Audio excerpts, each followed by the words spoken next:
As we come down to the 2016 presidential election, one of the biggest factors has been the youth vote. Despite the popularity between candidates Bernie Sanders and Donald Trump among younger voters, there still seems to be a lack of interest. I wish it were as simple as an answer as I don't like the candidates. But, I didn't like the candidates 4 years ago. I didn't like them 8 years ago, 12 years ago. I'm always going to have a problem with the candidates. I don't think there's ever going to be a candidate that would be like, oh, wow, I think like they're the perfect person to do that. I don't think there is no perfect person to be president or to do anything like that because you're talking about 300 and a quarter million people with 300 and a quarter million different opinions and ideas of what they want to do and what should or shouldn't be done. There's no way to do that. According to the U.S. Census Bureau, just less than half of young eligible voters will make it to the presidential polls.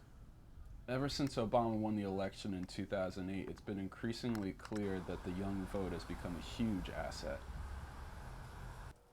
Some college students feel that some voters aren't turning out to the polls because of the confusing process or lack of information. You have to be registered. You have to have you have to go to the correct place according to what's on your license.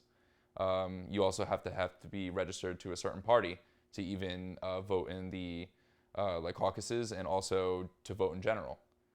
So it's not an easy process, and a lot of people don't get that. And I feel like the whole thing overwhelms people, and that's why a lot of people either avoid it or they're just too busy. County College of Morris student and Bernie Sanders supporter Chelsea McCluskey feels that there is a bigger turnout in voting this year than in 2008.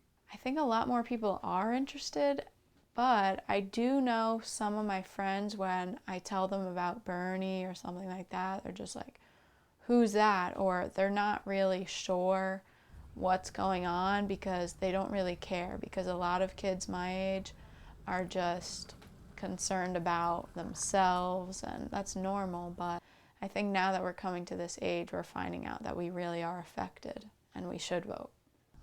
While some students have taken to the internet to remind others to vote, there still is a small turnout to the polls. Chris Gennone, WP TV News.